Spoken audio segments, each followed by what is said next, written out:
What's up out there? Let's talk about the strength skill. So, if you're going to train your melee combat style, you're going to have three different components to it. You're going to have attack, which deals in accuracy. You're going to have strength, which deals in how hard you hit. And you're going to have defense, which is how much you can absorb or deflect or get away from. Something along those lines would be the way I would describe it. So, I typically level up my attack, strength, and defense kind of about the same across the board. So I'll level each one to level 10 and then go maybe each one to level 20. Basically what I'll do is I'll start off with, say, strength or attack, get it up to level 10, then go to the next one and then go to the next one. Now that's true to a certain extent, but it also depends on what game mode you're starting with. Like if you're playing hardcore combat only or adventure mode, you're going to be limited strictly to combat only, and you're going to want to raise things up however it works for that game style. The reason I stick with attack, strength, and defense in that kind of an order is because your attack depends on what weapon you can equip, typically your swords, things like that, and your defense is what is armor you can equip. That dictates the armor that you can put on. Now, strength is kind of a boring skill, and it doesn't have a whole lot. There's hardly any gear or equipment in the game that has a strength requirement. Now, your typical role-playing game, if you play any other role-playing game, most of the time, your strength is what weapon you can equip. Your strength dictates what weapon you can equip, something like that. So this game is a little odd in that regard. There is very little equipment that has a strength requirement. So like bronze scimitars. If we go look at, where do I have those at? Those are over here. If I look at the bronze scimitar in here and I look at the stats, it requires attack, but it gives me a slash bonus. Now Slash is an amazing guitarist, but also the style that you would use here for combat. So if I look at this with the stab style, my accuracy rating is 16,000. If I switch over to Slash, my accuracy goes up to 17,000. That's because this particular weapon is not made for stabbing or blocking. This one is made specifically for Slash.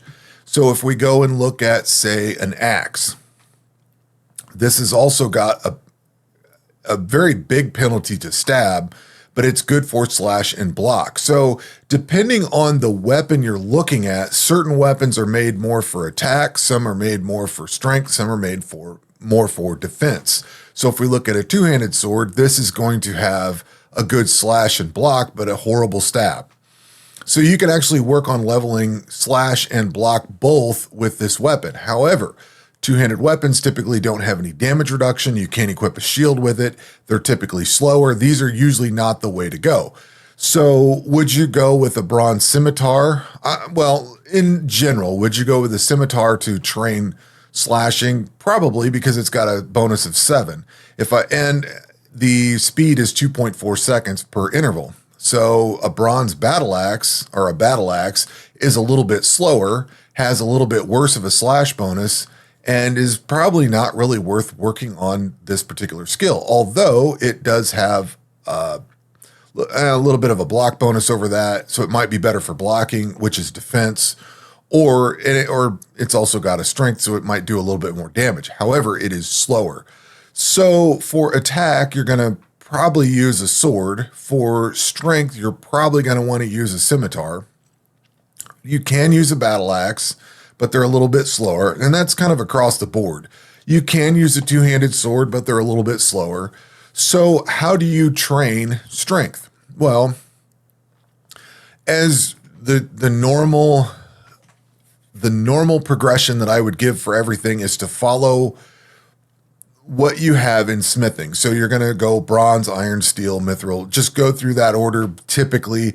And you can go for a long while on a particular piece of gear. Like if you only have a bronze scimitar, this will carry you for a while before you really need to upgrade. So you could skip over to, say, mithril gear, and this one is a level 20. So this is why you want to keep your attack going up at the same time as your strength. To get a better strength item, you need your attack leveled up. So, like I said, I kind of try to level everything, and we're kind of going around in circles here, talking about a variety of different, how to level it, what gear to equip, where to work it in, and all that, because it all kind of plays together. So, as mentioned, I would typically level up my attack, strength, and defense because that makes all the gear that I can put on that much better. So, you start off at level 1 for everything.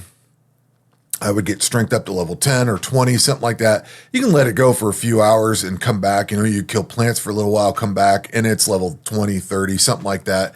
Then you work on attack because you're going to do more damage and you're going to be able to equip better and better gear constantly. And then once you start working in your strength, you get better damage reduction and stuff like that. So you kind of want to bring all 3 of those skills up at once to be able to take advantage of all the benefits of all 3 of them with all the gear that you can equip. Again, strength really doesn't come into play as far as equipping gear, but that's why you bring up attack and defense at the same time. Now, for training strength specifically, you would want to work with maybe a scimitar or an axe or something like that. I go with whatever I can. Scimitars are probably going to be the best because they're the fastest. An axe or a two-handed sword is going to slow your attack style down quite a bit. Your attack interval will slow down quite a bit. So you don't necessarily want to use those. But that being said, if that's what you have and you're playing relic mode, hardcore combat only, adventure mode, something like that, where you only have access to what you're finding in combat or a limited access of what you can craft, then yeah, use whatever's available. I would probably go with the scimitar as much as possible, but it is what it is. There are many, many options. So if you get into the God Sword side of things, now this is very far along, but when you get into the God Swords, you're going to have a pretty decent slash bonus here. But this also requires level 85 attack. So you're getting kind of far into it. And then at some point, you're going to switch over to the Tidal Edge anyway, which has a good slash bonus, but that's also level 90 attack. So you're going to have to get fairly far into the game to get into those. Now, something like, say, the Twin Exiles, these are kind of hard to get, but these have kind of the same bonus for everything. So you can use these. They're fast, and you can use them for any combat style. The claws, like the earliest claw you're going to get is the Dragon Claw. This one's got same kind of bonus for all of them. So basically, as I keep saying in probably every one of these videos, you're going to go through the smithing style. If you're following the progression of smithing, you're going to get up to, say, dragon gear, and you can do a dragon scimitar at level 60. These claws are available at level 60 also. So at some point, you're going to I would go through what you can get from smithing. Now, if you're in hardcore combat only or adventure mode or something like that, you may have to go farm that up off of monsters, but you can still follow what the path here is. Bronze, iron, steel, mithril, adamant, rune, and dragon. You can follow that all the way up through there and just go grab that gear from wherever you get or craft it here. And then once you get up to the point of what we at? Attack level of 60. Once you get into that, you can start getting these dragon claws. I don't have the ancient claws, but then the infernal claws are level 75. So I think you're in between 60 and 75 for the ancient claws. I should get one of those built up. I do have fragments somewhere. I don't know if the fragments tell me what this is. That's level 70. So again, you've got the same stab, slash, and block. So once you get the claws, they work for all the combat styles, all the melee combat styles, I should say. So basically, you're going to run scimitars up until you can get claws. And then once you get claws, you can kind of go from there. And then once you kind of get, if you want to start using God swords, these give great bonuses to slash and block. But at this point, I'm probably just going to stick with the claws, because the claws are going to give you a 2.2 attack interval, 2.2 second attack interval, where these God swords are at 3.2. Pretty much every two-handed weapon is 3.2, 3.4, 3.6. Like, they get really slow, 3.8. So they're super slow. Now, there is ways of mitigating that, but I don't know. It's kind of big old Ron, same thing, 3.6. It's got slash and block.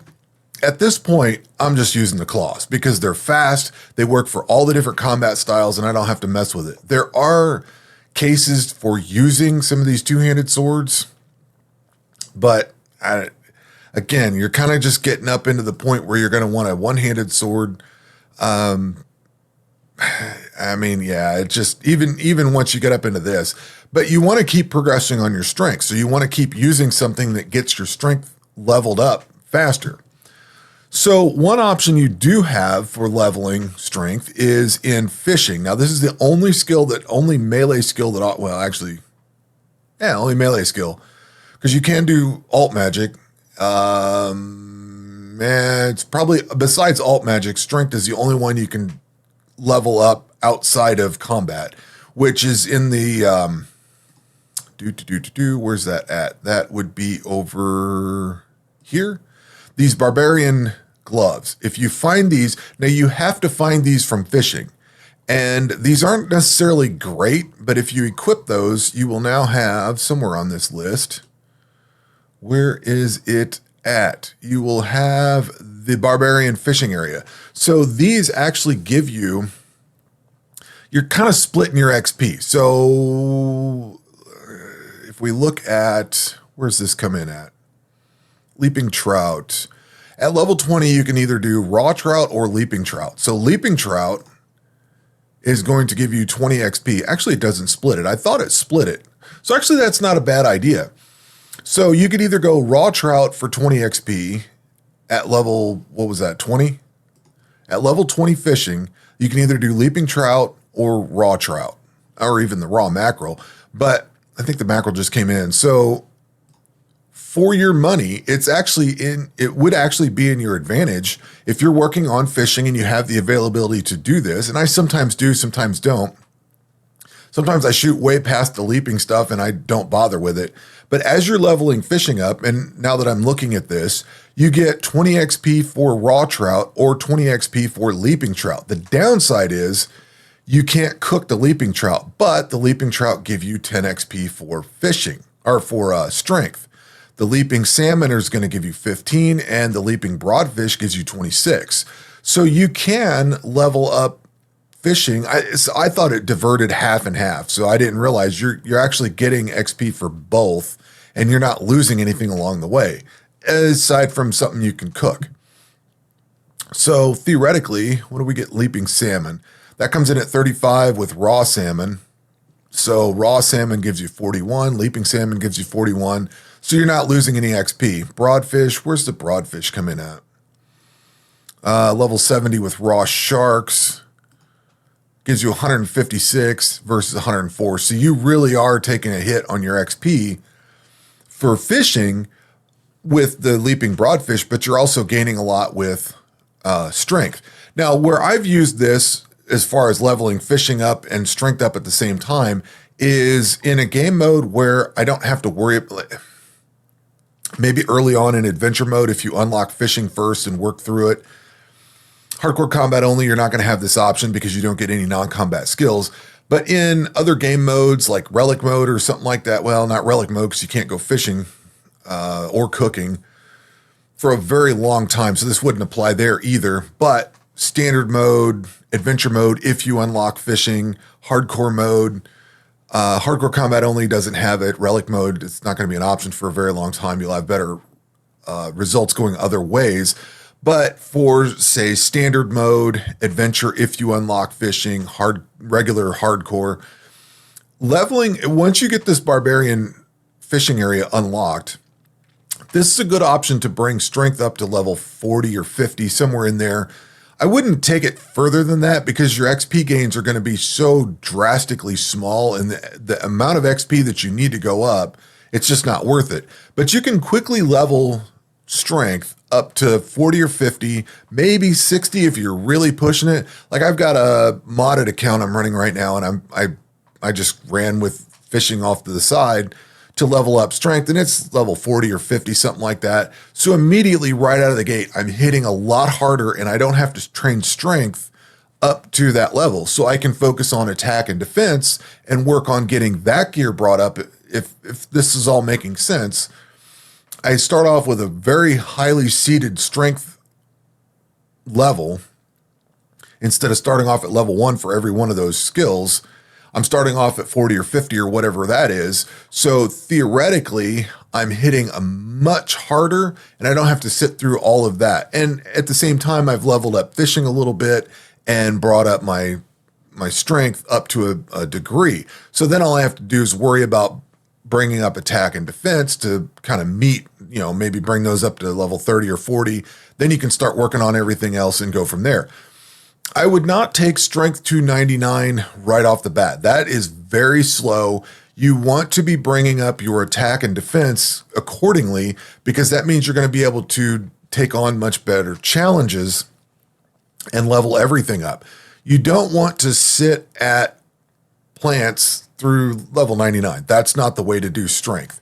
You want to bring strength up to, say, 50, 60, 70, somewhere in there, and make sure the other ones are kind of following along and kind of keep them all going up to level 85 and things like that. Once I start going through the God dungeons, once I get up to this point here, and like I'll try to get level 70 or something like that for the volcanic cave, because that's the level, I'm pretty sure 70. I got messed up on that. I think 70 is when you can start equipping the ancient gear. So I make sure to get all three of those skills up to 70, because that's when I can start equipping all this ancient gear. Your dragon gear should be level 70 also, or 60, somewhere in that realm. The ancient claws, I got to hit upgrade. Ancient claws come in at 70. So if you're bringing everything up to level 70 and you've got attack, strength, and defense all around level 70, that means you're equipping all your gear and you're going to be doing decent damage to whatever you're fighting. When you start going through the God dungeons, you're going to want to make sure that all those skills are at level 85 so that you can equip all the gear that comes out of the God dungeons, because that's all level 85 gear. If we go over here to the Terran God Sword, that's level 85. I know this is the Eris gear, but it's still level 85. Your Terran God Gloves, level 85. So you would want to get your strength trained up, however you do it, to 40, 50, somewhere in there. Get up to where you can start going into the claws. The claws let you train all three of the combat styles. So you want to get your Dragon Claw, your Ancient Claw, and then get that upgraded to the Infernal Claw. Those have good quick attack styles, attack intervals. They give you the ability to train attack, strength, and defense all at the same level. You're not losing anything for it. Once you get up to this point here. Up to this point, you're going to want to use scimitars and two-handed swords and stuff like that, whatever you've got available. And then once you get these, you go through and get these, go through the God dungeons. I don't typically use the God swords. There are times when they are handy. Once you can get the Ultima God sword, that takes a while to grind out. This thing needs level 90 strength and attack. So you're going to need level 90 there. But at the same time, you're also going to get the Tidal Edge, which lets you equip a shield. Now, the Ultima God Sword does give you some damage reduction. So this does give you 8% damage reduction. And at that point, you're equipping what shield do we have? I think it's comparable damage reduction with the shield, but you're losing attack speed. So your 3.8 second attack speed versus the Tidal Edge giving you 2.4. So I would always be looking more towards the Tidal Edge at that point. But there are times that the Ultimate God Sword does work really well. It does a lot of damage. What am I looking for? Smithing. So if we go up, not smithing. I want to look for, because at this point in time, I'm probably looking to get do I see it on here anywhere? It should be the Dragon's Shield. Dragonfire. Where's that at? That thing right there. So I'd be looking at getting this, which is level 70. This gives you 8% damage reduction, but it gives you a little bit of strength bonus on here, some defense and stuff like that.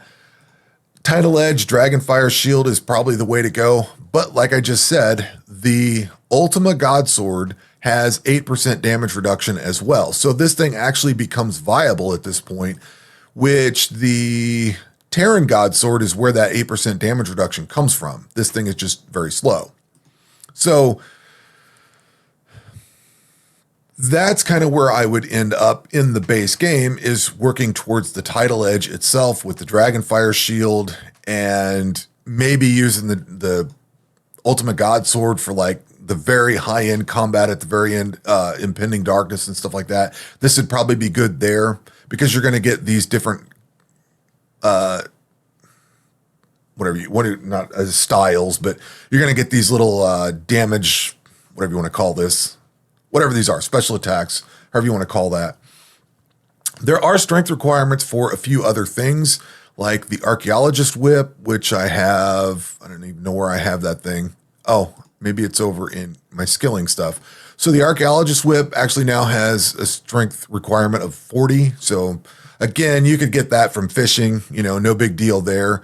What else do we need to look at here? The bulky gloves, these things. Nope, not those. Where do I have those? Those are over here. These. I don't know that I would use these. There's no damage reduction on them. They give you a little bit of a strength bonus, but you have to have level 45 strength, and it gives you a 0.4 second attack interval. It speeds your attack up, which is good. I suppose that's got some situation for it, but I would probably be using Paladin gloves because you get the 4% damage reduction. It doesn't speed your attack style up or attack interval up, but you get 4% damage reduction. I don't think 0.4 second attack interval is worth the 4% damage reduction. So those do have a requirement. These are both from the Atlas of Discovery expansion. Then we go into the Gloves of Rage, which are actually from, where do I have those? Those are here. This is Throne of the Herald expansion. These are really cool. I like these a lot. They have a strength requirement of 110, level 110. So but they're way late into the game, and they do have a little bit of damage reduction. Well, they remove 3% damage reduction, but you do a lot of damage with them. What you do with these pretty much, or what I've done with these, is you can equip them in your passive slot. So once you've beaten Into the Mist, you get a passive slot. So then you go into Throne of the Herald, you have to beat him. Into the Mist, Impending Darkness, get level 110 strength. Then you can put these in your passive slot. They do remove some of the damage reduction. Now that I'm seeing that, you lose 3% damage reduction. But these stacks build up, and you can give a lot of damage with this. So they're useful. They're just way late in the game, very way late in the game. As far as other things that modify this, you've got the Silver Ruby Ring. This is one of those things I probably would never use because I would be using the Silver Diamond Ring for damage reduction, or the Gold Topaz Ring, which gives you the chance to get the, a piece of the Signet Ring. So I would either be running damage reduction or chance to get the Signet Ring. We've got the Tormented Ring. This thing is over here. This increases accuracy for all attack styles, but it really hits your defenses. Again, there's probably something I would use different here. At the point you're getting this thing, you're probably also looking at getting the Fighter Ring off of the Fire God dungeon, which can then be upgraded into Relentless Fury, which I would much prefer using these, which gives you, strength bonuses and stuff like that anyway. This is for stun, and like this just gives you, the Fighter Ring just gives you generic bonuses on here. But once you upgrade it into the Relentless Fury, this thing gives you stun bonuses, which are great. So as far as ring options, there's not really, once you get to this, early on, you're looking at Silver Diamond or Gold Topaz, and then late, it's Fighter Ring or Relentless Fury. And then on the amulet side of things, there's quite a few options. You've got the Silver Ruby Necklace. Where's that at? That is over, where are we at? Silver Ruby should be here. This gives you hidden strength level. Like if you didn't have any other amulet to equip, this might not be bad, but you're going to replace it with the Fury of the Elemental Zodiacs. You're going to be looking at getting the looting ring, or I'm sorry, not the ring, but the looting amulet, whatever that thing's called. Amulet of Looting, I think it is. I don't see it quickly. You're definitely going to want the Fury of the Elemental Zodiacs. I mean, this is going to trump everything you've got, but you have to build it. So you have to get all these other amulets in it. You can use the Amulet of Fury. This has got some bonuses on it. The Amulet of Torture does. Sometimes I'll use those, like if I have nothing else to equip. For dungeons, these aren't bad when you don't have anything else. There is the Amulet of Strength, which I rarely ever use. This gives you strength bonus, but there's no damage reduction. If I had the Elite Amulet of Defense, I'd be using that because you get 2% damage reduction. So as far as combat style, or as far as melee combat goes, there's never a time that I would use anything but the Elite Amulet of Defense or the Fury of the Elemental Zodiacs. If I have either one of those, that's what I'm going to equip.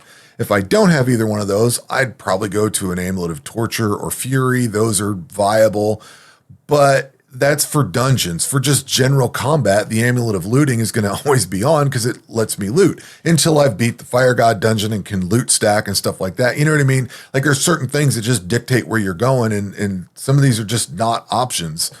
Very early on, you can get the Amulet of Calculated Promotion, but then this gives you some bonuses here and there, but this thing gets phased out very quickly, so it's not a big deal. Later in the game, you get this Iridium Onyx, which gives you 5% melee max hit, which gives you some, it doesn't give you bonuses here on this, but it just raises your max hit. So this is handy if you're fighting ranged creatures, and it's something you can equip in the passive slot. So, I mean, once again, as you progress through the game, you're going to give up a lot of this stuff. There's a lot of fluff in here that you don't really need or will ever use.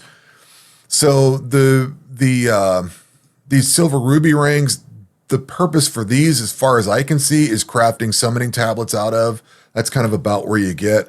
There is a strength skill cape and a superior strength skill cape. And then if you get the cape of completion and superior cape of completion, yeah, those are great.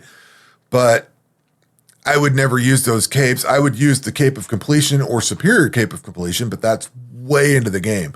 As far as capes go, you're going to progress through whatever you can equip at first. Then you're going to get the obsidian cape. If you can get the obsidian cape, that's a good one to have. But then you're going to get the fire cape, the infernal cape, and the infernal cape goes for a very long time before you ever replace that. You know what I mean? And we didn't have a replacement for this until the Atlas of Discovery expansion. There's other capes you can use, like capes of completion and stuff like that, or depending on where you're at, the Shadow Cloak or the one for Bleed Burner cape, stuff like that. But for the most part, in the base game, once you can get the fire cape on, you're going to ride that until you get the infernal cape, and then that's the cape you're going to use pretty much through the base game.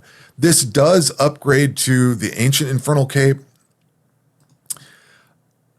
but that's if you have the Atlas of Discovery expansion. So obviously you're going to have that. So that's kind of what there is for strength. It's kind of a boring skill. It's not one that you're really going to be looking out for anything special for. There's some gear you can equip for it. Mostly it's a support skill for attack and defense, so that the harder you hit, the more XP you generate for all the other skills. So that's why you really want to push strength up as high as you can first, and then keep pushing it up before you push the other ones up, but kind of keep the other ones going at the same time. So if you build strength up to, say, 90 or 80 or 90 or something like that, you can sit back and relax on strength for a good long time and build attack and defense up so that you can equip better gear, because the better the gear you can equip, the better damage you're going to deal over time. And all your swords and everything, how can I say this? It takes level 75 attack to equip this Infernal Claw. If you have level 1 strength, you're not going to be doing nearly as much damage with it as you would with level 90 strength. So it's important to get your strength leveled up so that you're doing the most damage you can when you get this Infernal Claw. So a good number to shoot for, like I said, is kind of keep everything evened out, like level 10 attack, strength, defense, level 20 attack, strength, defense, level 30 maybe. Try to keep them even, then get strength up to 50, bring the other two up, and then once you get that going, maybe get strength up to 70, 80, 90, somewhere in that realm, and then bring those other two up to 85 so that you can start equipping God gear. And then at that point, once you've got your God gear equipped, your ancient claw or your infernal claw, I should say, somewhere in that realm, take strength up to 99. And you can actually take strength up beyond 99 if you have the Throne of the Herald, which makes you do even more damage. And But at some point, you're going to notice that you're getting diminishing returns because you need to bring your gear up, which is attack and defense, to equip better gear to do more damage and get more XP. Because the harder you hit with strength, the more XP you generate. And the more XP you generate, the more you can bring up attack, strength, and defense all at the same time, and you can bring those up faster. So unless you're doing like one skill at a time, you don't really want to shoot for 90 or 99 or 120 strength right off the bat, because that's going to take a very long time, and your accuracy may not be as high. You may not be able to equip as much gear to do more damage, because the jump between, I guess the thing that I would point out, the jump between a bronze scimitar and let's just say a dragon scimitar, you're going to do so much more damage. You're getting plus 60 slash bonus. So the damage that you get from this here, max hit is 177 with just a bronze scimitar. If we go to the dragon scimitar, you're going to go up to 332. You're almost tripling the amount of damage you can do just by equipping a better weapon. And that's just with that thing there. If you go into, say, where was my claws at? If you go into this claw, what are we doing here? 332. And then we go and equip this claw, you're doing 372. It's not greatly different, but it is very much higher. And now you can train all three of your combat styles with that. So hopefully this all makes sense. That it kind of gets all over the place. But with my strength skill, I always try to get to, say, target point of 50, level 50 for strength, then work on the others, then take it to 90 or 80 or 90 or something like that, and then work on the others, and then take it up to 99, over 99, whatever, and then work on the others. I kind of shoot for those as I go, always trying to keep strength up as high as possible while working on attack and defense. And if you find that you're not really leveling up that fast, level up attack and defense, improve your gear, and then go back to strength again and take that further. So, far longer video than I was hoping for. I thought we were going to be in and out because there's not a whole lot to this skill, but it is very important to getting all the gains for everything else. So, hopefully this has helped. That will do it for this video. We will catch you on the next one. Take care.